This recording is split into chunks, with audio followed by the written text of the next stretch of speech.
ಯೂನಿವರ್ಸಿಟಿಯಲ್ಲಿ ಓದುತ್ತಿದ್ದ ಜಗ್ಗಿ ವಾಸುದೇವ್ ಅನ್ನೋ ಒಬ್ಬ ಯುವಕ ಇವತ್ತು ಸದ್ಗುರು ಆಗಿ ಬಂದು ಇಲ್ಲಿ ಕೂತಿದ್ದೀರಿ. ಈ ಪಯಣದ ಬಗ್ಗೆ ಹೇಳಿ. ಸದ್ಗುರು ಅನ್ನೋದು ಜನರ ಮನಸ್ಸಲ್ಲಿ, ನನ್ನ ಮನಸ್ಸಲ್ಲಿ ಅಂಥದ್ದೇನೂ ಇಲ್ಲ. ನನ್ನ ಮನಸ್ಸಲ್ಲಿ ನಾನು ಅದೇ ಮನುಷ್ಯ. ನಿಮ್ಮ ಕುಟುಂಬದ ಬಗ್ಗೆ ಹೇಳಿ.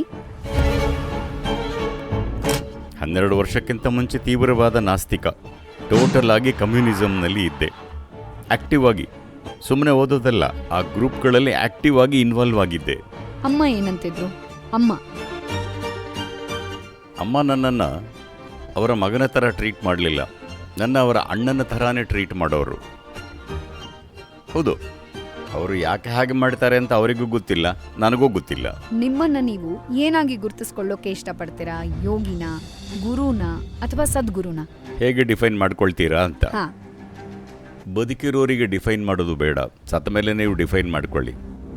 ಬದುಕಿರೋರು ನಾಳೆ ಏನು ಮಾಡ್ತಾರೆ ಅಂತ ನಿಮಗೂ ಗೊತ್ತಿಲ್ಲ. ನಾಳೆ ಏನು ಬೇಕಾದರೂ ಮಾಡಬಹುದು. ಚಾಮುಂಡಿ ಬೆಟ್ಟದಲ್ಲಿ ನಿಮಗೆ ಆದ ಆ ಅನುಭವ ಹೇಗಿತ್ತು? ಮೂಲಭೂತ ವಿಷಯನೇ ಅರ್ಥ ಮಾಡ್ಕೊಳ್ಳದೆ ಬದುಕ್ತಿದ್ದೀವಿ. ಕೂತ್ರೆ ನಿಂತರೆ ಜನ ಕಷ್ಟ ಅನುಭವಿಸ್ತಾರೆ. ಯಾಕಂದರೆ ಹೆಂಡತಿಯಿಂದ, ಗಂಡನಿಂದ, ಅತ್ತೆಯಿಂದ, ಮಕ್ಕಳಿಂದ, ಇಲ್ಲ ಆಸ್ತಿಯಿಂದ, ಇಲ್ಲ ಅಂದರೆ ಹಣದಿಂದ. ಸರಿ, ಇದೆಲ್ಲ ಬಿಟ್ಟು ಸನ್ಯಾಸಿಯಾಗಿ ಇರಿ ಅಂದರೆ ಅದೂ ದೊಡ್ಡ ಸಮಸ್ಯೆ. ಅದೇ ದೊಡ್ಡ ಸಮಸ್ಯೆ. ಈಗ ನೀವು ನಿಮ್ಮ ಚಿಕ್ಕ ವಯಸ್ಸಲ್ಲಿ ಅಂದ್ರೆ 9ನೇ ವಯಸ್ಸಲ್ಲಿ ಕಮ್ಯುನಿಸ್ಟ್ ಯೋಚನೆಯಲ್ಲಿದ್ರಿ ಅಂತ ಹೇಳಿದ್ರಿ.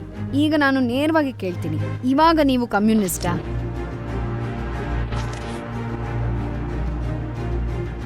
ಈಗ ಏನು ಅಂದ್ಕೋತಾರೆ ಅಂದರೆ, ಓ ಗುರುಗಳನ್ನು ಏನೋ ಕೇಳಬೇಕು, ಇದೊಂದು ಲಾಜಿಕ್ ಅಂದ್ಕೊಂಡಿದ್ದಾರೆ. ಕೇಳೋದು ಬೇಡ, ಎಲ್ಲಿಗೋ ಹೋಗುತ್ತೆ. ಈಗ ಇಲ್ಲಿಂದ ಜ್ಞಾನಶಾಲೆಗೆ ಹೋಗಬೇಕು ಅಂದರೆ ಈ ಸ್ಕೂಲ್ ಒಳಗೇನೆ ನಿಮಗೆ ದಾರಿ ಗೊತ್ತಿಲ್ಲ, ನೀವು ಹೀಗೆ ಹೀಗೆ ಹೀಗೆ ಹೀಗೆ ಅಂತ ಸುತ್ತಿದ್ರಿ. 3 ದಿನ ಆದರೂ ಅಲ್ಲಿಗೆ ಹೋಗಲಿಲ್ಲ. ಇಲ್ಲಿ ಗೊತ್ತಿರೋರು ಯಾರೋ ಇದ್ದಾರೆ, ಅವರ ಕೈ ಹಿಡಿದು ಹೀಗೆ ಹೋದರೆ 10 ನಿಮಿಷದಲ್ಲಿ ಅಲ್ಲಿಗೆ ಹೋಗಿ ಸೇರ್ಬೋದು. ಗೊತ್ತಿರೋರನ್ನ ಹುಡ್ಕೋದಕ್ಕೆ 3 ದಿನ ಆಗುತ್ತೆ. ಅದಕ್ಕೆ ತಾನೇ ನೀವು ಇಲ್ಲಿ ಕೂತಿರೋದು.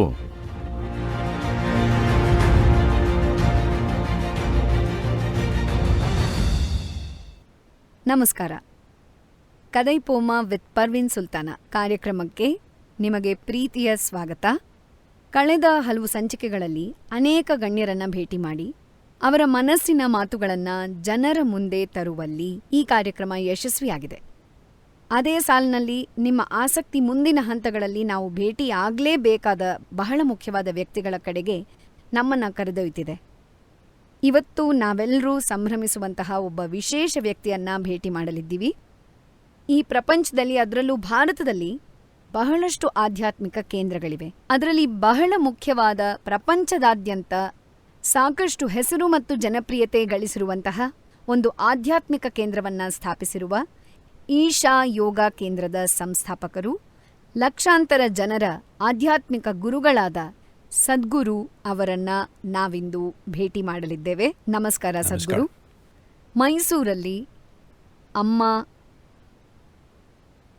ಅಪ್ಪ ಇಬ್ಬರು ಬಹಳ ಪ್ರೀತಿಯಿಂದ ಹೆತ್ತಂತಹ ಮಗು ನೀವು. ಅಲ್ಲಿಂದ ಶುರುವಾದ ನಿಮ್ಮ ಈ ಪಯಣ ಇಡೀ ಪ್ರಪಂಚದಾದ್ಯಂತ ಸಾಗುತ್ತಿದೆ. ಮೊದಲು ನಿಮ್ಮ ಕುಟುಂಬದ ಬಗ್ಗೆ ಹೇಳಿ.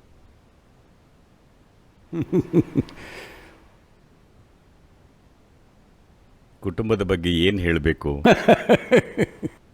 ಅಮ್ಮ, ಅಪ್ಪ, ಚಿಕ್ಕ ವಯಸ್ಸಲ್ಲಿ ನೀವು ಬೆಳೆದಿದ್ದು, ಒಡ ಹುಟ್ಟಿದವರು. ಓ, ಅದಾ? ಎಲ್ಲ ಯಾಕೆ ಹೇಳಬೇಕೋ ಗೊತ್ತಾಗ್ತಿಲ್ಲ. ಇದನ್ನು ಹೇಗೆ ಹೇಳೋದು? ಇವರು ಸುಮ್ಮನೆ ನನ್ನ ಬಯೋಗ್ರಫಿ ಹೇಳೋಕೆ ಕೇಳ್ತಿದ್ದಾರೆ. ಜಸ್ಟ್ ನಿಮ್ಮನ್ನ ಎಲ್ಲರೂ ನೋಡ್ತಿದ್ದಾರೆ. ಅವರೆಲ್ಲ ನಿಮ್ಮ ಈ ಪಯಣದಲ್ಲಿ ನಿಮ್ಮ ಜೊತೆ ಸೇರ್ಬೇಕು ಅಂತ ಅನ್ಕೊಳ್ತಿದ್ದಾರೆ ಸದ್ಗುರು. ಕುಟುಂಬ ಅಂದರೆ ತಾಯಿ ತಂದೆ, ನನ್ನ ಜೊತೆ ಹುಟ್ಟಿದವರು 3 ಜನ, ನಾನು ಕೊನೆಯವನು. ಅಪ್ಪ ಡಾಕ್ಟರ್ ಆಗಿದ್ದರು. ಅವರು ಸೆಂಟ್ರಲ್ ಗೌರ್ಮೆಂಟ್ ಕೆಲಸದಲ್ಲಿ ಇದ್ದಿದ್ದರಿಂದ ನಾವು ಒಂದೇ ಕಡೆ ಇರಲಿಲ್ಲ, ಸ್ವಲ್ಪ ಟ್ರಾವೆಲ್ ಮಾಡ್ತಿದ್ವಿ. ಬಹಳ ಅಂತೇನಿಲ್ಲ, ಸಾಧಾರಣವಾಗಿ. ಬಹಳಷ್ಟು ಸಮಯ ನಾವು ಮೈಸೂರಲ್ಲೇ ಇದ್ವಿ. ಅಲ್ಲೇ ಮುಗೀತು ಅದು, ಅವರ ಸರ್ವಿಸ್ ಕೂಡ. ನಮ್ಮ ತಾಯಿ ಬಹಳ ಬಹಳ ಭಕ್ತಿಯುಳ್ಳವರು. ಭಕ್ತಿ ಅಂದರೆ ದೇವಸ್ಥಾನಕ್ಕೆ ಹೋಗೋ ಭಕ್ತಿ ಅಲ್ಲ, ಬದುಕೋದೇ ಒಂದು ಭಕ್ತಿ. ನಮ್ಮ ಮನೆಯಲ್ಲಿ ದೇವಸ್ಥಾನಕ್ಕೆ ಹೋಗೋದು, ದೊಡ್ಡ ದೊಡ್ಡ ಪೂಜೆ ಮಾಡೋದು ಇದೆಲ್ಲ ಏನೂ ಇರಲಿಲ್ಲ. ನಮಗೆ ಯಾವುದೇ ರೀತಿಯಾದ ಒಂದು ಮತ ಅನ್ನೋ ವಿಚಾರ ನಮ್ಮ ಮನೆಯಲ್ಲಿ ಇರಲಿಲ್ಲ. ಏನೋರು ಮಾಡ್ಕೊಳ್ತಾ ಇದ್ರು, ನಾವು ಅದಕ್ಕೆ ಹೋಗಲೇಬೇಕು, ಭಾಗವಹಿಸಲೇಬೇಕು ಅಂತೇನೂ ಇರಲಿಲ್ಲ. ನಾನು 8-9 ವರ್ಷದ ವಯಸ್ಸಿಗೆ ಬಹಳ ತೀವ್ರವಾದ ಅದೇ ನಾಸ್ತಿಕನಾಗಿಬಿಟ್ಟೆ. ಓ, ಹೌದು. ಯಾಕಂದರೆ ನನ್ನ ಪ್ರಶ್ನೆಗೆ ಉತ್ತರ ಇಲ್ಲ ಅಂದರೆ ಅದೆಲ್ಲ ಹೊರಟು ಹೋಗುತ್ತೆ. ಯಾರ ಹತ್ರನೂ ಉತ್ತರ ಇರಲಿಲ್ಲ. ನನಗೆ ಕೋಟ್ಯಂತರ ಪ್ರಶ್ನೆಗಳಿದ್ವು, ಯಾರ ಹತ್ರನೂ ಉತ್ತರ ಇರಲಿಲ್ಲ. ಅದಕ್ಕೆ ಎಲ್ಲೆಲ್ಲಿ ಉತ್ತರ ಸಿಗಲಿಲ್ಲವೋ ಅದೆಲ್ಲವನ್ನೂ ಜೀವನದಿಂದಲೇ ತೆಗೆದು ಬಿಡ್ತಿದ್ದೆ. 12 ವರ್ಷ ವಯಸ್ಸಿನೊಳಗೆ ಬಹಳ ತೀವ್ರವಾದ ನಾಸ್ತಿಕ. ಅಪ್ಪ ಸ್ವಲ್ಪ ನಾಸ್ತಿಕ ಆಸ್ತಿಕ ಎರಡೂ. ಅಲೋಪತಿ ಡಾಕ್ಟರಾ? ಹೌದು, ಕಣ್ಣಿನ ಡಾಕ್ಟರ್. An ophthalmologist. ಅದರಿಂದ ನಮಗೆ ಯಾವುದೇ ಒಂದು ಸಂಪ್ರದಾಯ ಇರಬಹುದು, ಒಂದು ಸಂಸ್ಕೃತಿ ಇರಬಹುದು, ಇಲ್ಲ ಒಂದು ತತ್ವನೇ ಇರಬಹುದು, ಯಾವುದನ್ನೂ ನಮ್ಮ ಮೇಲೆ ಹೇರುವಂತಹ ವಾತಾವರಣದಲ್ಲಿ ಇರಲಿಲ್ಲ. ಹೇಗೆ ಬೇಕೋ ಹಾಗಿರ್ಬಹುದಿತ್ತು, ಹಾಗೆಯೇ ಇತ್ತು. ಇದರಿಂದಾಗಿ ಆವಾಗ ಇದ್ದ ವಾತಾವರಣದಿಂದ ನಾವು ಬಹಳ ಮುಖ್ಯವಾಗಿ ನಾನು ತುಂಬ ಪಶ್ಚಿಮದ ಸಂಸ್ಕೃತಿ ಕಡೆ ವಾಲ್ಕೊಂಡೆ. ಆಗ್ಲೇನೆ ತುಂಬ. ಮೈಸೂರಲ್ಲೇ? ಹೌದು, ಮೈಸೂರಲ್ಲಿ ಒಂದು ಪಾರ್ಟ್ ಇತ್ತು. ಅದು ಮೈಸೂರೊಳಗೇನೆ ಅಮೆರಿಕಾ ಥರ. ನಾವು ಆ ವಾತಾವರಣದಲ್ಲಿ ಇದ್ವಿ. ಒಂದು ಸಿನಿಮಾ ಇರಬಹುದು, ಮ್ಯೂಸಿಕ್ ಇರಬಹುದು, ಕಲೆ ಇರಬಹುದು, ಸಾಹಿತ್ಯ ಏನೇ ಇರಬಹುದು, ಎಲ್ಲವೂ ಪಾಶ್ಚಿಮಾತ್ಯ ಆಗಿತ್ತು. ಇಲ್ಲಿ ಅರ್ಥ ಮಾಡ್ಕೋಬೇಕಿರೋದೇನೆಂದರೆ, ನಾವು ಯುವಕರಾಗಿದ್ದಾಗ ನಮ್ಮ ದೇಹವೇ ನಮಗೆ ಪ್ರಮುಖವಾಗಿರುತ್ತೆ. ಬುದ್ಧಿ ಮನಸ್ಸು ಸ್ವಲ್ಪ ಹಿಂದೆನೇ ಇರುತ್ತೆ.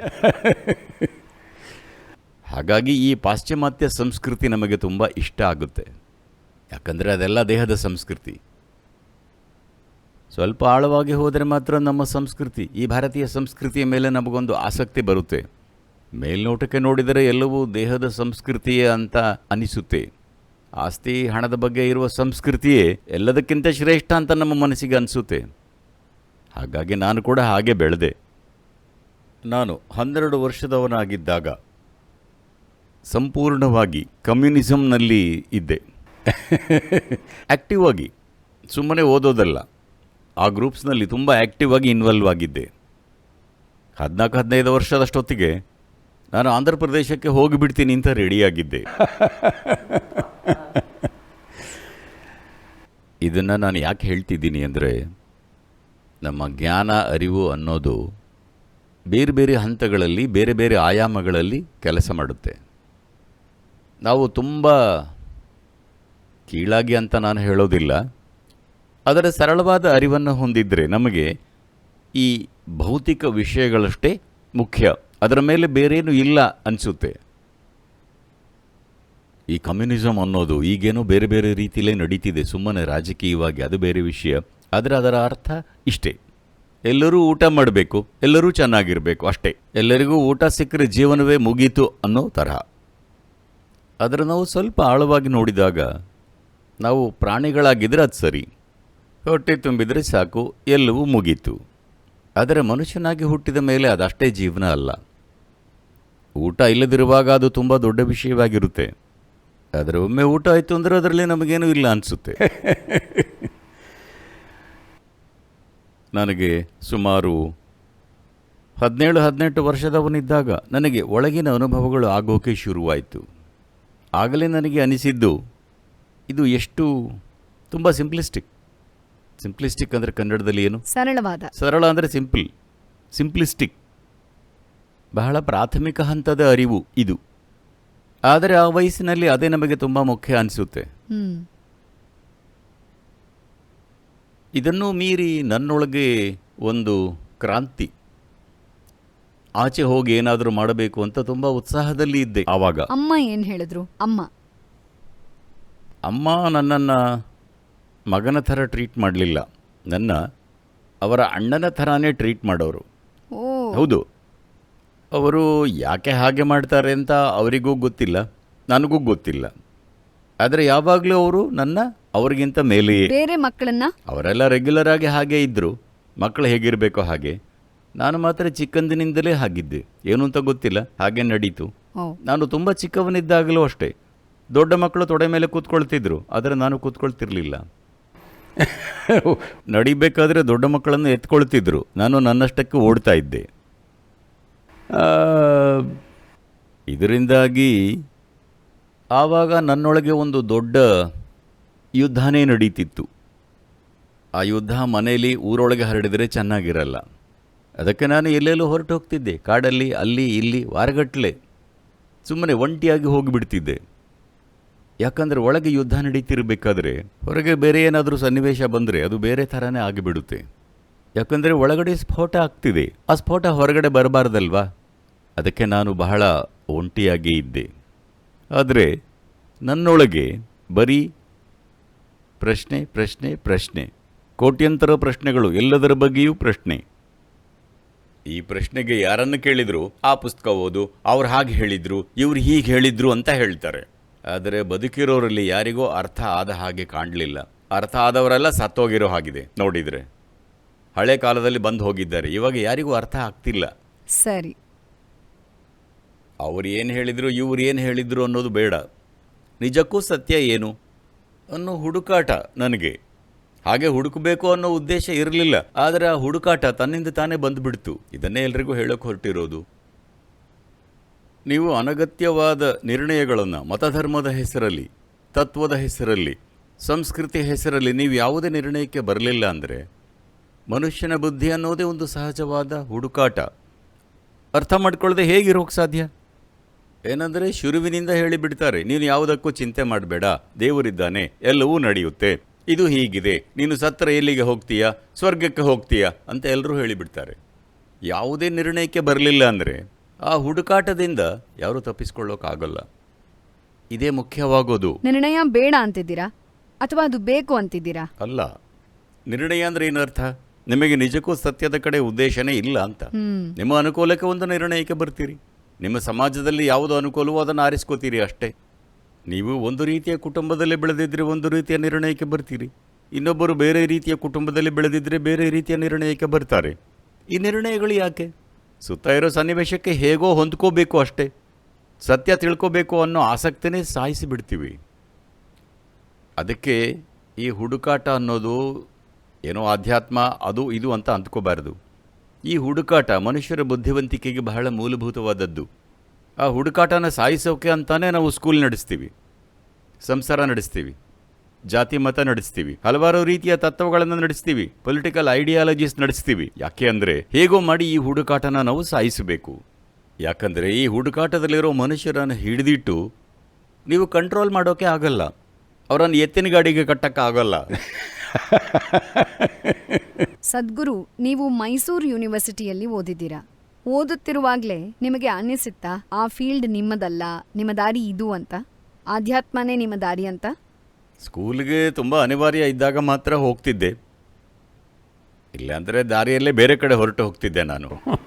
University Huh? ಯೂನಿವರ್ಸಿಟಿ ಯೂನಿವರ್ಸಿಟಿನೂ ಹಾಗೇನೆ. ಆದರೂ ಸದ್ಗುರು, ನೀವು ಯೂನಿವರ್ಸಿಟಿಲಿ ಪಾಸ್ ಆಗಿದ್ದೀರಾ. ಪಾಸ್ ಮಾಡೋದ್ರಲ್ಲಿ ಏನಿದೆ? ಆ ಟೆಕ್ಸ್ಟ್ ಬುಕ್ ಎಲ್ಲ, ಆ ಟೆಕ್ಸ್ಟ್ ಬುಕ್ನಲ್ಲಿ ಏನಿದೆ ಮಹಾ? ಅದೇನು ದೊಡ್ಡ ಕೆಲಸನಾ? ಯಾವಾಗಾದರೂ ಅನ್ಕೊಂಡಿದ್ದೀರಾ ಸದ್ಗುರು, ನಿಮ್ಮ ಯೌವನದ ಕಾಲದಲ್ಲಿ ನಾನು ಈ ರೀತಿಯಾದ ಒಂದು ಮಟ್ಟಕ್ಕೆ ಬರ್ತೀನಿ ಅಂತ ಯಾವತ್ತಾದರೂ ಅನ್ಕೊಂಡಿದ್ರಾ? ಈ ರೀತಿಯ ಮಟ್ಟ ಅಂದರೆ ಏನರ್ಥ? ಅಂದ್ರೆ ಈಗ ನೀವು ಇಲ್ಲಿ ಕೂತಿದ್ದೀರಾ, ಈಶಾದಲ್ಲಿ ಕೂತಿದ್ದೀರಾ. ಯೂನಿವರ್ಸಿಟಿಯಲ್ಲಿ ಓದುತ್ತಿದ್ದ ಜಗ್ಗಿ ವಾಸುದೇವ್ ಅನ್ನೋ ಒಬ್ಬ ಯುವಕ ಇವತ್ತು ಸದ್ಗುರು ಆಗಿ ಬಂದು ಇಲ್ಲಿ ಕೂತಿದ್ದೀರಾ. ಈ ಪಯಣದ ಬಗ್ಗೆ ಹೇಳಿ. ಸದ್ಗುರು ಅನ್ನೋದು ಜನರ ಮನಸ್ಸಲ್ಲಿ, ನನ್ನ ಮನಸ್ಸಲ್ಲಿ ಅಂಥದ್ದೇನೂ ಇಲ್ಲ. ನನ್ನ ಮನಸ್ಸಲ್ಲಿ ನಾನು ಅದೇ ಮನುಷ್ಯ, ಯಾವ ಸಮಸ್ಯೆಯೂ ಇಲ್ಲ. ನೀವು ಏನಾಗೋಕೆ ಇಷ್ಟಪಡ್ತೀರಾ ಸದ್ಗುರು? ನಿಮ್ಮನ್ನ ಏನಾಗಿ ಗುರುತಿಸಿಕೊಳ್ಳೋಕೆ ಇಷ್ಟಪಡ್ತೀರಾ? ಯೋಗಿನ, ಇಲ್ಲ ಗುರುನ, ಇಲ್ಲ ಸದ್ಗುರುನ? ನಿಮ್ಮ ನಿಲುವೇನು? ಡೆಫಿನೇಷನ್ ಕೇಳ್ತಿದ್ದೀರಾ? ಇಲ್ಲ, ನಿಮ್ಮನ್ನ ಹೇಗೆ ಗುರುತಿಸ್ಕೊಳ್ತೀರಾ? ಹೇಗೆ ಡಿಫೈನ್ ಮಾಡ್ಕೊಳ್ತೀನಿ ಅಂತಾನ? ಹೌದು. ಬದುಕಿರೋರಿಗೆ ಡಿಫೈನ್ ಮಾಡೋದು ಬೇಡ, ಸತ್ತ ಮೇಲೆ ನೀವು ಡಿಫೈನ್ ಮಾಡ್ಕೊಳ್ಳಿ. ಬದುಕಿರೋರು ನಾಳೆ ಏನು ಮಾಡ್ತಾರೆ ಅಂತ ನಿಮಗೂ ಗೊತ್ತಿಲ್ಲ. ನಾಳೆ ನಾನು ಏನು ಬೇಕಾದರೂ ಮಾಡಬಹುದು. ಸದ್ಗುರು, ನಿಮ್ಮ ಆಧ್ಯಾತ್ಮಿಕ ಪಯಣ ಚಾಮುಂಡಿ ಬೆಟ್ಟದಲ್ಲಿ ಸಾಧ್ಯವಾಯ್ತು ಅಂತ ಹೇಳ್ತೀರಾ. ನಿಮ್ಮ ಮದುವೆ ಕೂಡ ಮಹಾಶಿವರಾತ್ರಿಯಂದು ಹಾಗೇ ಒಂದು ದೊಡ್ಡ ವೈಭವವಾಗಿ ಪ್ರಕೃತಿಯ ಜೊತೆನೇ ನಡೀತು ಅಂತ ಓದಿದ್ದೀನಿ. ಅವತ್ತು ಮಹಾಶಿವರಾತ್ರಿ ಅಂತ ನನಗೆ ಗೊತ್ತಿರಲಿಲ್ಲ. ಅವತ್ತು ಮಹಾಶಿವರಾತ್ರಿ ಅಂತ ನನಗೆ ಗೊತ್ತಿರಲಿಲ್ಲ. ಸರಿ. ಹಾಗೆ ಆಗಿಬಿಡ್ತು ಅಷ್ಟೇ. ಚಾಮುಂಡಿ ಬೆಟ್ಟದಲ್ಲಿ ನಿಮಗೆ ಆದ ಆ ಅನುಭವ ಹೇಗಿತ್ತು ಸದ್ಗುರು? ಅದನ್ನೆಲ್ಲ ತುಂಬ ಓದ್ಬಿಟ್ಟಿದ್ದೀರಲ್ಲ. ಮುಖ್ಯವಾಗಿ ಇಷ್ಟೇ, ನೀವೀಗ ಉಸಿರಾಡ್ತಿದ್ದೀರಾ ಇಲ್ಲ ಜರ್ನಲಿಸ್ಟ್ ಅಂತ ಬಿಟ್ಬಿಟ್ರಾ? ಇಲ್ಲ, ಉಸಿರಾಡ್ತಿದ್ದೀರಿ. ಇಲ್ಲ, ತುಂಬ ಜನ ಅಂದ್ಕೊಂಡಿದ್ದಾರೆ ಯೋಗ ಮಾಡೋರು ಮಾತ್ರ ಹೀಗೆ ಕೂತು ಉಸಿರಾಡ್ತಾರೆ, ಬೇರೆಯವರೆಲ್ಲ ಉಸಿರಾಡಲ್ಲ ಅಂತ. ಯಾಕಂದರೆ ತಮ್ಮದೇ ಒಂದು ಪ್ರತ್ಯೇಕ ಪ್ರಪಂಚ ಅಂದ್ಕೊಂಡಿದ್ದಾರೆ. ಹೇಗೆ ನೀವು ಪ್ರತ್ಯೇಕ ಪ್ರಪಂಚ ಆಗ್ತೀರಾ? ನೀವು ಅಮ್ಮನ ಗರ್ಭದಲ್ಲಿ ಇದ್ದಾಗ ಅಮ್ಮ ನಿಮಗೆ ಏನೇನು ಮೇಂಟೈನ್ ಮಾಡ್ತಾರೆ, ಪ್ರೆಷರ್, ನ್ಯೂಟ್ರಿಷನ್, ಹೇಗಿರಬೇಕು ಎಲ್ಲವೂ ಅಮ್ಮನ ಗರ್ಭದಲ್ಲೇ ನಡೀತು. ಈಗಲೂ ಕೂಡ ಹಾಗೆ ನಡೀತಿದೆ. ಈ ಭೂಮಿ ತಾಯಿಯ ಗರ್ಭದಲ್ಲೇ ನಾವಿದ್ದೀವಿ. ಇಲ್ಲಿ ಒಂದು ಪ್ರೆಷರ್ ಇದೆ, ಅಟ್ಮಾಸ್ಫಿಯರಿಕ್ ಪ್ರೆಷರ್ ಅಂತ. ಸ್ವಲ್ಪ ಜಾಸ್ತಿ ಆದರೂ ನೀವು ಉಸಿರಾಡೋಕೆ ಆಗೋಲ್ಲ, ಬದುಕಿರೋಕೆ ಆಗಲ್ಲ. ಸ್ವಲ್ಪ ಕಮ್ಮಿ ಆದರೂ ನೀವು ಬದುಕಿರೋಕೆ ಆಗೋಲ್ಲ. ಇದು ಕೂಡ ಒಂದು ಅಮ್ಮನ ಗರ್ಭ ತಾನೇ. ಆದರೆ ಇದು ನಮಗೆ ಅರ್ಥ ಆಗ್ತಿಲ್ಲ. ನಾವೇನೋ ಪ್ರತ್ಯೇಕವಾಗಿ ನಮ್ಮದೇ ಕಥೆ ನಡೀತಿದೆ ಅಂದ್ಕೋತೀವಿ. ಉಸಿರಾಟ ಅಂದರೆ ಏನು? ನೀವು ಹೊರಬಿಟ್ಟಿದ್ದನ್ನು ಆ ಮರ ಉಸಿರಾಗಿ ತಗೊಳ್ಳುತ್ತೆ, ಅದು ಹೊರಕ್ಕೆ ಬಿಟ್ಟಿದ್ದನ್ನು ನೀವು ಉಸಿರಾಗಿ ತಗೊಳ್ತೀರಿ. ಆದರೆ ಇದಕ್ಕೂ ಅದಕ್ಕೂ ಸಂಬಂಧನೇ ಇಲ್ಲ ಅನ್ನೋ ಹಾಗೆ ಬದುಕ್ತೀವಿ. ನಿಜವಾಗ್ಲೂ ಸಂಬಂಧನೇ ಇಲ್ಲದ ಹಾಗೆ ಆಗಿಬಿಟ್ರೆ ಬದುಕೋಕೆ ಆಗಲ್ಲ.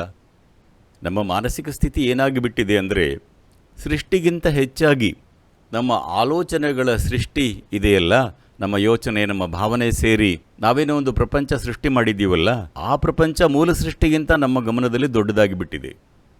ಇದರಿಂದಾಗಿ ನನ್ನ ಮನಸ್ಸಿನಲ್ಲಿ ನಡೆಯುತ್ತಿರೋದು ಈ ಪ್ರಪಂಚದಲ್ಲಿ ನಡೆಯುತ್ತಿರೋದಕ್ಕಿಂತ ಮುಖ್ಯವಾದದ್ದು, ಈ ಬ್ರಹ್ಮಾಂಡದಲ್ಲಿ ನಡೆಯುತ್ತಿರೋದಕ್ಕಿಂತ ಮುಖ್ಯವಾದದ್ದು ಅನ್ನೋ ಒಂದು ದೃಷ್ಟಿಕೋನದಲ್ಲಿ ಇದ್ದಾರೆ. ಈಗ ನೋಡಿ, ಬೆಳಗ್ಗೆ ಇವತ್ತು ಸೂರ್ಯೋದಯ ಚೆನ್ನಾಗೇ ಆಯಿತು. ನೀವು ನೋಡಿಲ್ಲ ಅಂತ ಅನ್ಕೋತೀನಿ. ನೋಡಿದೆ. ಬಹಳ ಅದ್ಭುತವಾಗಿ ಸೂರ್ಯೋದಯ ಆಯಿತು. ಭೂಮಿ ಕರೆಕ್ಟಾಗಿ ಟೈಮ್ಗೆ ಸುತ್ತುತ್ತಾ ಇದೆ. ಇದರಲ್ಲಿ ಯಾವ ಸಮಸ್ಯೆಯೂ ಇಲ್ಲ. ಎಲ್ಲ ಗ್ರಹಗಳು ಸರಿಯಾಗೇ ಹೋಗ್ತಾ ಇವೆ. ಈ ಬ್ರಹ್ಮಾಂಡದಲ್ಲಿ ಎಲ್ಲವೂ, ಈ ಯೂನಿವರ್ಸ್ನಲ್ಲಿ ಎಷ್ಟೆಲ್ಲ ಇದೆಯೋ ಎಲ್ಲವೂ ಸರಿಯಾಗೇ ನಡೀತಿದೆ. ಆದರೆ ನಿಮ್ಮ ಯೋಚನೆ ಇವತ್ತು ಯಾವುದೋ ಒಂದು ಗುಂಡೀಲಿ ಬಿದ್ದಿದ್ರೆ ನೋಡಿದರೆ ಇಡೀ ಬ್ರಹ್ಮಾಂಡವೇ ಕೆಟ್ಟದಾಗಿ ನಡೀತಿರೋ ಥರ ಅನಿಸುತ್ತೆ. ಈಗೇನಾಗಿದೆ ಅಂದರೆ, ನಿಮ್ಮ ಯೋಚನೆಗಳು ಈ ಪ್ರಪಂಚಕ್ಕಿಂತ ಸೃಷ್ಟಿಗಿಂತಲೂ ದೊಡ್ಡದಾಗಿಬಿಟ್ಟಿದೆ. ಹಾಗಾದರೆ ಸ್ವಲ್ಪ ಟ್ರೀಟ್ಮೆಂಟ್ ಬೇಕಲ್ವಾ? ಲೈಫ್ ಟ್ರೀಟ್ಮೆಂಟ್ ಕೊಡುತ್ತೆ, ಜೀವನನೇ ಟ್ರೀಟ್ಮೆಂಟ್ ಕೊಡುತ್ತೆ. ಆದರೂ ಜನರಿಗೆ ಅರ್ಥ ಆಗ್ತಿಲ್ಲ. ಕೂತ್ರೆ ನಿಂತರೆ ಸಮಸ್ಯೆ. ಜನ ಕಷ್ಟ ಅನುಭವಿಸ್ತಾ ಇದ್ದಾರೆ. ಯಾವುದರಿಂದ ಅಂದರೆ, ಹೆಂಡತಿಯಿಂದ, ಗಂಡನಿಂದ, ಅತ್ತೆಯಿಂದ, ಮಕ್ಕಳಿಂದ, ಇಲ್ಲ ಆಸ್ತಿಯಿಂದ, ಇಲ್ಲ ದುಡ್ಡಿನಿಂದ. ಸರಿ, ಎಲ್ಲ ಬಿಟ್ಟು ಸನ್ಯಾಸಿ ಆಗಿ ಅಂದರೆ ಅದು ಇನ್ನೂ ದೊಡ್ಡ ಸಮಸ್ಯೆ. ಅದೇ ದೊಡ್ಡ ಸಮಸ್ಯೆ. ಅದರಲ್ಲಿದ್ದರೂ ಸಮಸ್ಯೆ, ಇಲ್ಲದಿದ್ದರೂ ಸಮಸ್ಯೆ. ಯಾರ ಸಮಸ್ಯೆ ಇದು? ನಾವೇ ತಾನೇ ಸಮಸ್ಯೆ. ಈ ಸಮಸ್ಯೆಗೆ ಮೂಲ ನಾನೇ, ಅದರ ಜೀವಕ್ಕೆ ಮೂಲ ನಾನಲ್ಲ. ಜೀವಕ್ಕೆ ಮೂಲ ನಾನಲ್ಲ, ಸಮಸ್ಯೆಗೆ ಮಾತ್ರ ನಾನು ಮೂಲ ಅಂತ ಸ್ವಲ್ಪ ದೂರ ನಿಂತು ನೋಡಿದರೆ ಜೀವನ ಅದ್ಭುತವಾಗಿ ನಡೆಯುತ್ತೆ. ಹೇಗೆ ಈ ಬ್ರಹ್ಮಾಂಡ ಅದ್ಭುತವಾಗಿ ನಡೀತಾ ಇದೆಯೋ, ಒಬ್ಬರು ಇಬ್ಬರು ಮ್ಯಾನೇಜ್ ಮಾಡಿದ್ದಾರೆ. ಬ್ರಹ್ಮಾಂಡದಲ್ಲಿ ಮ್ಯಾನೇಜ್ ಮಾಡೋದು ಅಂದರೆ 1, 2 ಕೋಟಿ ಕೋಟಿ 100 ಕೋಟಿ 1000 ಕೋಟಿ ನಕ್ಷತ್ರಗಳೆಲ್ಲ ಚೆನ್ನಾಗಿಯೇ ಮ್ಯಾನೇಜ್ ಆಗಿದೆ, ಯಾವ ಸಮಸ್ಯೆಯೂ ಇಲ್ಲ. ಆದರೆ ಇಲ್ಲಿ ಇಷ್ಟಿರೋ ಮೆದುಳನ್ನು ಮ್ಯಾನೇಜ್ ಮಾಡೋಕ್ಕೆ ಆಗ್ತಿಲ್ಲ. ಯಾಕೆ? ಮೂಲಭೂತ ವಿಷಯಗಳನ್ನು ಅರ್ಥ ಮಾಡಿಕೊಳ್ಳದೆ ಬದುಕ್ತಿದ್ದೀವಿ. ಅದನ್ನು ಅರ್ಥ ಮಾಡಿಕೊಳ್ಳದೆ ಬದುಕೋಕೆ ಹೋದರೆ ಸಮಸ್ಯೆನೇ ಬರೋದು. ಈ ಕಷ್ಟನೇ ದೊಡ್ಡ ರೊಮ್ಯಾನ್ಸ್ ಅಂತ ಅಂದ್ಕೊಂಡಿದ್ದಾರೆ. ಅದರ ಬಗ್ಗೆನೇ ಹಾಡು ಹಾಡ್ತಾರೆ, ಅದರ ಬಗ್ಗೆನೇ ಡ್ರಾಮಾ ಬರೀತಾರೆ. ಜೀವನದಲ್ಲಿ ಇದು ತುಂಬ ಮುಖ್ಯ, ಕಷ್ಟ ಬರದೇ ಇದ್ದರೆ ಸ್ಪಷ್ಟತೆ ಬರೋಲ್ಲ ಅಂತ ಹೇಳೋಕೆ ಶುರು ಮಾಡಿದ್ದಾರೆ. ಅನುಭವಿಸ್ಲಿ ಬಿಡಿ. ನನಗೇನು ಅಂದರೆ ಸದ್ಗುರು, ನಿಮ್ಮ ಕಡೆಗೆ ಬಹಳಷ್ಟು ಯುವಕರು ಆಕರ್ಷಿತರಾಗ್ತಾ ಇದ್ದಾರೆ. ನೀವು ಹೇಳ್ತಾ ಇರೋ ಜೀವಂತವಾಗಿ ಇರೋರೆಲ್ಲ ಯುವಕರೇ ತಾನೇ? ಥ್ಯಾಂಕ್ ಯು ಸದ್ಗುರು. ನಾನು ನಿಮಗೆ ಹೇಳಲಿಲ್ಲ. ನಿಮ್ಮ ಕಡೆಗೆ ಆಕರ್ಷಿತರಾಗ್ತಿದ್ದಾಗ ಜೀವಕ್ಕೆ ಟೈಮ್ ಆಗಿದ್ರೆ ಹೋಗಿರ್ಬೇಕಿತ್ತು. ಇನ್ನೂ ಟೈಮ್ ಆಗಿಲ್ಲ ಅಂದರೆ ಎಲ್ಲರೂ ಯುವಕರೇ ತಾನೇ? ಖಂಡಿತ ಸದ್ಗುರು, ಖಂಡಿತ. ಯುವಕರು ನಿಮ್ಮ ಕಡೆ ಆಕರ್ಷಿತರಾದಾಗ ನಿಮಗೂ ಒಂದು ಹುಡುಕಾಟ ಇದ್ದ ಹಾಗೆ, ಅವರಿಗೂ ಒಂದು ತವಕ ಇರುತ್ತೆ. ದಿಢೀರಂತ ಅವರು ತಮ್ಮ ಗುರುವನ್ನೋ ಅಥವಾ ಈ ಜ್ಞಾನವನ್ನೋ ಪಡ್ಕೊಳ್ಳೋಕೆ ಆಗಲ್ಲ. ಆ ಪಯಣದಲ್ಲಿ ಆಗಲ್ಲ ಅಂತ ಹೇಗೆ ಹೇಳ್ತೀರಾ? ನೀವು ಕೂಡ ಆ ಪಯಣದಲ್ಲೇ ತಾನೇ ಸದ್ಗುರು ಬಂದಿದ್ದು. ಎಷ್ಟೊಂದು ತವಕದಿಂದ ತಾನೇ ಅದು ನಿಮಗೆ ಸಿಕ್ಕಿದ್ದು. ಒಬ್ಬ ಸಾಮಾನ್ಯ ಮನುಷ್ಯನಿಗೂ ಆ ತವಕ, ಹುಡುಕಾಟ ಇದ್ದೇ ಇರುತ್ತೆ ಅಲ್ವಾ? ಈಗ ನೀವು ಈ ಸ್ಕೂಲ್ ಒಳಗಡೆನೇ ಇರೋ ಜ್ಞಾನಶಾಲೆಗೆ ಹೋಗಬೇಕು ಅಂದ್ಕೊಳ್ಳಿ. ನಿಮಗೆ ದಾರಿ ಗೊತ್ತಿಲ್ಲ. ನೀವು ಹೀಗೆ ಹೀಗೆ ಹೀಗೆ ಅಂತೆಲ್ಲ ಕಡೆ ಸುತ್ತಿದ್ರಿ, 3-4 ದಿನ ಆದರೂ ಅಲ್ಲಿಗೆ ಹೋಗೋಕ್ಕಾಗಲಿಲ್ಲ. ಇಲ್ಲಿ ದಾರಿ ಗೊತ್ತಿರೋರು ಯಾರು ಇದ್ದು ನಿಮ್ಮ ಕೈ ಹಿಡಿದು ಕರ್ಕೊಂಡು ಹೋದರೆ 10 ನಿಮಿಷದಲ್ಲಿ ಅಲ್ಲಿಗೆ ಹೋಗಿ ಸೇರ್ಬಹುದಾ ಇಲ್ವಾ? ದಾರಿ ಗೊತ್ತಿರೋರನ್ನ ಹುಡ್ಕೋದಕ್ಕೆ 3-4 ದಿನ ಆಗತ್ತೆ. ಅದಕ್ಕೆ ತಾನೇ ನಾನು ಇಲ್ಲಿ ಕೂತಿರೋದು. ಅರ್ಥ ಮಾಡ್ಕೊಂಡಿರೋರು ಇದ್ದರೆ ಅವರು ಹೀಗೆ ಅಂದರೆ ಹಾಗೆ ಹೋಗ್ಬಿಡ್ಬೇಕು. ಜನ ಏನಂತ್ಕೋತಾರೆ, ಗುರುಗಳು ಹೇಳಿದ ಹಾಗೆ ನಾನೇಕೆ ಕೇಳಬೇಕು, ಇದೊಂದು ದೊಡ್ಡ ವಾದ ಅಂದ್ಕೋತಾರೆ. ಕೇಳಬೇಡಿ, ಎಲ್ಲಾದರೂ ಹೋಗಿ. ಇವಾಗ ನೀವು GPS ಹಾಕ್ತೀರಾ. ಇಂಡಿಯಾದಲ್ಲಿ ಅಷ್ಟೊಂದು ಬಳಕೆಗೆ ಬಂದಿಲ್ಲ, ಆದರೆ ವಿದೇಶದಲ್ಲಿ GPS ಇಲ್ಲದೆ ಗಾಡಿ ಓಡಿಸೋಕ್ಕಾಗಲ್ಲ. ಅದರಲ್ಲಿ ಯಾರೋ ಒಬ್ಬಾಕೆ ಬಲಕ್ಕೆ ತಿರುಗಿ ಅಂತಾಳೆ, ಸುಮ್ಮನೆ ಟರ್ನ್ ಮಾಡ್ತೀವ ಇಲ್ವಾ? ಅವಳು ಯಾರು ಅಂತ ಗೊತ್ತಿಲ್ಲ. Hello? ಯಾಕೆ? ನಮಗೆ ಗೊತ್ತಿಲ್ಲದ ಜಾಗದಲ್ಲಿ ಇದ್ದಾಗ ಗೊತ್ತಿರೋರು ಯಾರಾದರೂ ಇದ್ದರೆ ಅವರು ಹೇಳಿದ ಹಾಗೆ ಕೇಳಬೇಕು. ನಾನು ವರ್ಷಕ್ಕೊಮ್ಮೆ ನೇಪಾಳದಲ್ಲಿ, ಟಿಬೆಟ್ಟಲ್ಲಿ ಟ್ರೆಕ್ಕಿಂಗ್ ಹೋಗ್ತೀನಿ, ಹಿಮಾಲಯದಲ್ಲಿ. ಅದು ತುಂಬ ಅದ್ಭುತವಾದ ಅನುಭವ. ಯುವಕರು ಹೋಗಬೇಕು. ಯುವಕರಾಗಿದ್ದರೆ ಸ್ವಲ್ಪ ಬೆಟ್ಟ ಹತ್ತಿ ನೋಡಬೇಕು ತಾನೇ. ಸಿಟಿಯಲ್ಲೇ ಸುತ್ತಿದ್ರೆ ಅದು ಯಾವ ಸೀಮೆ ಯುವಕರು ಹೇಳಿ? ಅಲ್ಲಿಗೆ ಹೋದಾಗ ಯಾರೋ ಒಬ್ಬ ಶರ್ಪ ಬರ್ತಾನೆ, ನನ್ನ ಬ್ಯಾಗ್ ತಗೊಂಡು ನನ್ನ ಮುಂದೆ ಹೋಗ್ತಾನೆ. ಎಲ್ಲಾದರೂ ಈ ಥರ 2 ದಾರಿ ಬಂತು ಅಂದರೆ ಹೀಗೆ ಹೋಗೋಣವ ಅಂತ ಕೇಳಿದರೆ ಅವನು ಅಂತಾನೆ. ಅವನು ಸದ್ಗುರುವೇ ಹೀಗೆ ಬನ್ನಿ ಅಂತೇನು ಹೇಳಲ್ಲ, ಅಂತಾನೆ. ನಾನು ಸುಮ್ಮನೆ ಅವನ ಹಿಂದೆ ಹೋಗ್ತೀನಿ. ಏನಪ್ಪ ಹೀಗೆ ಹೋಗೋಣವಾ, ಯಾಕೆ ಹೀಗೆ ಹೋಗಬಾರ್ದ ಅಂತ ಕೇಳಿದರೆ ಅಂತಾನೆ. ನಾವು ಸುಮ್ಮನೆ ಹೋಗೋದೇ ತಾನೆ. ಯಾಕೆ? ಅವನಿಗೆ ದಾರಿ ಗೊತ್ತು. ಅವನು ಹೇಳಿದ ಹಾಗೆ ಕೇಳಬೇಕು ಅಲ್ವಾ? ನಮ್ಮ ಪಾಡಿಗೆ ಹೋದರೆ ಪ್ರಾಣನೇ ಹೋಗುತ್ತೆ. ಬೆಟ್ಟದಲ್ಲಿ ಹೀಗೆ ಹೋಗೋದ್ರ ಬದಲು ಹಾಗೆ ಹೋಗ್ಬಿಟ್ರೆ ವಾಪಸ್ ಬರ್ತೀವೋ ಇಲ್ವೋ ಗೊತ್ತಿಲ್ಲ. ಅವನು ಅದೇ ಬೆಟ್ಟದಲ್ಲಿ ಹುಟ್ಟಿ ಬೆಳೆದಿದ್ದಾನೆ, ಅವನಿಗೆ ಎಲ್ಲವೂ ಗೊತ್ತು. ಅವನೇನು ನನ್ನ ಕಾಲಿಗೆ ಬಿದ್ದು ನೀವು ಹೀಗೆ ಬನ್ನಿ ಅಂತ ಹೇಳಲಿಲ್ಲ, ಅಂತಾನೆ. ನಾನು ಸುಮ್ಮನೆ ಅವನ ಹಿಂದೆ ಹೋಗ್ತೀನಿ. ಯಾಕೆ ಅಂದರೆ ಆ ಜಾಗದಲ್ಲಿ ಇದ್ದಾಗ ಅವನೇ ನಮಗೆ ದೇವರು. ಇವಾಗ ನೀವು ನಿಮ್ಮ ಸಣ್ಣ ವಯಸ್ಸಿನಲ್ಲಿ, 9ನೇ ವಯಸ್ಸಿನಲ್ಲಿ ಒಂದು ಕಮ್ಯುನಿಸ್ಟ್ ಚಿಂತನೆಯಲ್ಲಿದ್ರಿ ಅಂತ ಹೇಳಿದ್ರಿ. ಈಗ ನಾನು ನೇರವಾಗಿ ಕೇಳ್ತಾ ಇದ್ದೀನಿ, ಈಗ ನೀವು ಕಮ್ಯುನಿಸ್ಟಾ? ಈ ಯೋಗ ಕೇಂದ್ರ ನೋಡಿ, ಈ ಯೋಗ ಕೇಂದ್ರನ ನೋಡಿ, ಇದೇ ತಾನೇ ಕಮ್ಯೂನ್, ಇದೇ ತಾನೇ ಕಮ್ಯುನಿಸ್ಟ್ ಅಂದರೆ. ಕಮ್ಯುನಿಸ್ಟ್ ಅಂದರೆ ಏನು? ಬೀದಿಗೆ ಹೋಗಿ ಅವರಿಗೆ ಇವರಿಗೆ ಬೆಂಕಿ ಹಚ್ಚೋದು ಅಂತ ಅಂದ್ಕೊಂಡಿದ್ದೀರಾ? ಕಮ್ಯುನಿಸ್ಟ್ ಅಂದರೆ ಎಲ್ಲರೂ ಸಮಾನವಾಗಿ ಬದುಕೋದು. ಇಲ್ಲಿ ಯಾರು ಯಾವ ಜಾತಿ ಯಾವ ಮತ ಅಂತನೂ ನಾವು ಕೇಳಲ್ಲ. ನೀನು ಯಾವ ಮತ ಅಂತನೂ ನಾವು ಕೇಳೋದಿಲ್ಲ. ತುಂಬ ಜನ ಇದ್ದಾರೆ, ಎಲ್ಲ ಮತದವರಿದ್ದಾರೆ, ಎಲ್ಲ ಜಾತಿಯವರಿದ್ದಾರೆ. ನಾವು ಅವರನ್ನು ಕೇಳಲೂ ಇಲ್ಲ ನೀವು ಯಾವ ಜಾತಿ ಅಂತ. ಯಾಕೆ ಅಂದರೆ ನಮಗೆ ಅದರ ಬಗ್ಗೆ ಗಮನ ಇಲ್ಲ. ಅದು ಮಾತ್ರ ಅಲ್ಲ, ಗಂಡಸಾಗಿರಲಿ ಹೆಂಗಸಾಗಿರಲಿ ಅವರವರ ಸಾಮರ್ಥ್ಯಕ್ಕೆ ತಕ್ಕಂತೆ ಏನು ಮಾಡಬಹುದು ಅದನ್ನು ಮಾಡ್ತಾರೆ. ಅವರು ಎಷ್ಟೇ ದೊಡ್ಡ ಕೆಲಸ ಮಾಡಿದರೂ ಅವರಿಗೂ ಅದೇ ಊಟನೇ, ಚಿಕ್ಕ ಕೆಲಸ ಮಾಡೋರಿಗೂ ಅದೇ ಊಟನೇ. ಇವರಿಗೇನು ದೊಡ್ಡದಾಗಿ ಕೊಟ್ಟಿಲ್ಲ, ಕಿರೀಟ ಏನು ಕೊಟ್ಟಿಲ್ಲ. ಇದೇ ತಾನೇ ಕಮ್ಯುನಿಸಮ್. ಇದು ಕಮ್ಯುನಿಸಮ್ನ ಸರಿಯಾದ ಅಳವಡಿಕೆ.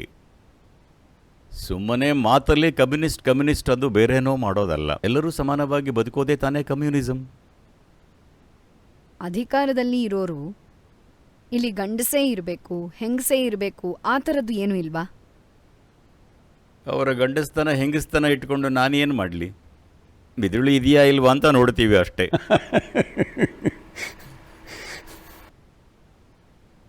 ಯೋಗ ಕೇಂದ್ರದಲ್ಲಿ ಗಂಡು ಹೆಣ್ಣು ಅನ್ನೋದು ಯಾವಾಗ ಮುಖ್ಯ ಆಗುತ್ತೆ ಅಂದರೆ, ಮದುವೆ ಆಗಬೇಕು ಅಂದರೆ ಇವರು ಗಂಡಸ ಹೆಂಗಸ ಅಂತ ನೋಡಬೇಕು. ಬೇರೆ ಕೆಲಸಕ್ಕೆ ಅವರು ಗಂಡಸ ಹೆಂಗಸ ಯಾಕೆ ಬೇಕು?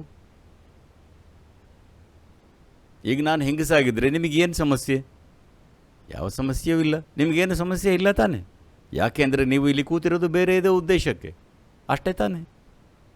ಸದ್ಗುರು, ಇವತ್ತು ಈ ಜಾತಿಗೆ ಸಂಬಂಧಪಟ್ಟಂತೆ ಕೆಲವು ವರ್ಗದವರನ್ನ ತುಂಬಾ ಕೀಳಾಗಿ ಕಾಣೋದ್ರ ಬಗ್ಗೆ ಎಷ್ಟೊಂದು ದನಿಗಳಿದ್ದಿವೆ, ಎಷ್ಟೊಂದು ಕ್ರಾಂತಿ ಮತ್ತೆ ಹೋರಾಟಗಳು ನಡೀತಿವೆ. ಇದೆಲ್ಲದರ ಬಗ್ಗೆ ನಿಮ್ಮ ನಿಲುವೇನು? ಇದರ ಬಗ್ಗೆ ತುಂಬ ಹೋರಾಟಗಳೆಲ್ಲ ನಡೆದಿವೆ. ಆದರೆ ನಮ್ಮ ದೇಶದ ಈಗಿನ ಪರಿಸ್ಥಿತಿಯಲ್ಲಿ ಹೋರಾಟ ಇದಕ್ಕೆ ದಾರಿಯಲ್ಲ. ಶಿಕ್ಷಣ, ಆರ್ಥಿಕ ಮುನ್ನಡೆ ಇದೇ ದಾರಿ. ಹೋರಾಟದಿಂದ ಇದಕ್ಕೆ ಪರಿಹಾರ ಸಿಕ್ಕಲ್ಲ. ಹೋರಾಡಿದರೆ ಇನ್ನೂ ದೂರ ಆಗ್ತೀವಿ. ಈಗ ನೀವು ನಾನು ಬೇರೆ ಬೇರೆ ಜಾತಿ ಅಂದ್ಕೊಳ್ಳಿ, ಹೋರಾಡ್ತೀವಿ ಅಂದರೆ ಜೀವನದಲ್ಲಿ ನಮಗೆ ಬೇಕಾದವ್ರನ್ನ ನಾವು ಕಳ್ಕೊಳ್ತೀವಿ, ನಿಮಗೆ ಬೇಕಾದವ್ರನ್ನ ನೀವು ಕಳ್ಕೊಳ್ತೀರಿ. ಆಗ ಈ ಒಡಕು ಇನ್ನೂ ಜಾಸ್ತಿ ಆಗುತ್ತೆ ತಾನೇ? ಸರಿ ಮಾಡೋಕ್ಕೆ ಸಾಧ್ಯನಾ? ಬಹಳ ಕಷ್ಟ, ಬಹಳ ಕಷ್ಟ. ಯಾಕಂದರೆ ಇದಕ್ಕೊಂದು ದಾರಿ ಇದೆ ಅಲ್ಲ, ಎಷ್ಟೋ ವರ್ಷಗಳಿಂದ ನಡೆದುಕೊಂಡು ಬಂದಿರೋದು. ಆದ್ರೆ ಸದ್ಗುರು ನಿರಂತರವಾಗಿ ಒಂದು ಜಾತಿಯವರನ್ನ ತುಂಬಾ ಕೀಳಾಗಿ ಕಾಣ್ತಾ ಇರೋದನ್ನ ನೋಡಿದಾಗ ಅದನ್ನ ಇಲ್ಲ. ವಿರೋಧಿಸಲೇಬೇಕು ತಾನೆ? ಅದಕ್ಕಾಗಿಯೇ ಕಾನೂನಿನ ಮೂಲಕ ನಾವು ಸಮಾನತೆಯನ್ನು ತಂದಿದ್ದೀವಿ ತಾನೆ. ಕಾನೂನಲ್ಲೂ ಸಮಾನತೆ ಇಲ್ಲ ಅಂದಿದ್ದರೆ ಹೋರಾಡಬೇಕಿತ್ತು, ಬೇರೆ ದಾರಿಯೇ ಇರಲಿಲ್ಲ. ಆದರೆ ಕಾನೂನಿನ ಮಟ್ಟದಲ್ಲಿ ಸಮಾನತೆಯನ್ನು ನಾವು ತಂದಿದ್ದೀವಿ. ಈಗ ಸಾಮಾಜಿಕ ಮಟ್ಟದಲ್ಲಿ ಸಮಾನತೆ ಬರಬೇಕು ಅಂದರೆ ಅದನ್ನು ಹೋರಾಟದಿಂದ ತರೋಕೆ ಸಾಧ್ಯ ಇಲ್ಲ. ಶಿಕ್ಷಣ, ಆರ್ಥಿಕ ಮುನ್ನಡೆಯಿಂದ ಮಾತ್ರ ಸಾಧ್ಯ. ಇದಕ್ಕಾಗಿ ಕೆಲಸಗಳು ನಡೀತಿವೆ, ಆದರೆ ಇನ್ನೂ ವೇಗವಾಗಿ ಆಗಬೇಕು. ಇದು ಸ್ವಲ್ಪ ನಿಧಾನಕ್ಕೆ ಆಗ್ತಿದೆ. ಈಗ ನಾನು ಈ ಆವರಣದೊಳಗೆ ಬರುವಾಗ ಇಲ್ಲಿ ಶಾಲೆಗಳನ್ನು ಕೂಡ ನೋಡಿದೆ. ಇದು ಆಧ್ಯಾತ್ಮಿಕ ಕೇಂದ್ರವಾ ಅಥವಾ ಶಿಕ್ಷಣ ಕೇಂದ್ರವಾ? ಅಧ್ಯಾತ್ಮ ಅನ್ನೋದು ಒಂದು ಶಿಕ್ಷಣವೇ ತಾನೆ. ಈಗ ನೀವು ವಿಜ್ಞಾನದ ಬಗ್ಗೆ ಅರ್ಥ ಮಾಡ್ಕೊಳ್ತೀರಾ, ಈ ಗಿಡವನ್ನು ಹೇಗೆ ಬೆಳೆಸೋದು ಅಂತ ತಿಳ್ಕೊಳ್ತೀರಾ. ಇದನ್ನು ಅಗ್ರಿಕಲ್ಚರ್, ಹಾರ್ಟಿಕಲ್ಚರ್ ಅಂತ ಹೇಳ್ತಾರೆ. ಈ ಮನುಷ್ಯನನ್ನು ಹೇಗೆ ಬೆಳೆಸೋದು ಅಂತ ಅರ್ಥ ಮಾಡಿಕೊಂಡ್ರೆ ಅದು ವಿಜ್ಞಾನ ಅಲ್ವಾ? ಇಲ್ಲಿ ಸ್ಕೂಲನ್ನ 2 ರೀತಿ ನಡೆಸ್ತಿದ್ದೀರಿ. ನೀವು ನನ್ನ ಪ್ರಶ್ನೆಗೆ ಉತ್ತರನೇ ಹೇಳಲಿಲ್ಲ. ಏನು ಹೇಳಲಿಲ್ಲ. ಈಗ ಗಿಡ ಮರಗಳನ್ನು ಹೇಗೆ ಬೆಳೆಸೋದು ಅಂತ ತಿಳ್ಕೊಂಡ್ರೆ ಅದಕ್ಕೆ ಹಾರ್ಟಿಕಲ್ಚರ್ ಅನ್ನೋ ಹೆಸರು ಕೊಡ್ತೀರಾ. ಮನುಷ್ಯನನ್ನು ಹೇಗೆ ಸಂಪೂರ್ಣವಾಗಿ ಬೆಳೆಸೋದು, ಅವನು ಹೇಗೆ ಅರಳಬೇಕು ಅನ್ನೋದ್ರ ಬಗ್ಗೆ ಇದ್ರೆ ಅದು ವಿಜ್ಞಾನ ಅಲ್ವಾ ಅಂತ ಕೇಳ್ತಿದ್ದೀನಿ. ಹೌದು, ಅದು ಕೂಡ ಶಿಕ್ಷಣವೇ.